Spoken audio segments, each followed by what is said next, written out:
আসসালামু আলাইকুম। মাদক ব্যবসায়ীদের কাজ কারবার দেখুন।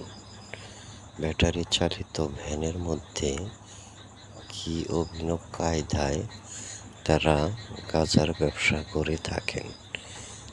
দেখতে থাকুন কিভাবে বের করে আনছেন গাঁজা। ভারতীয় সীমান্ত থেকে ধরা পড়ে এই গাঁজা সহ ব্যাটারি চালিত ভ্যান। অভিযান চালিয়ে বের করা হয় 7 থেকে 10 কেজির মতন গাঁজা। যারা মাদক ব্যবসার সাথে জড়িত তারা কত অভিনব কায়দায় এবং বুদ্ধি খাটিয়ে এই অবস্থায় মাল ডেলিভারি দিতে পারে, না দেখলে বিশ্বাস করার মতো না।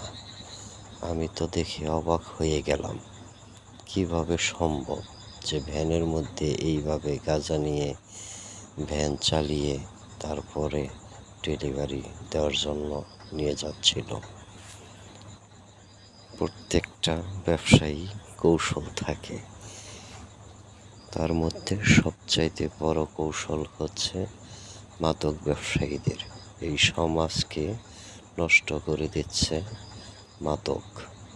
প্রত্যেকটা থানায় এবং জেলায় সারা বাংলাদেশে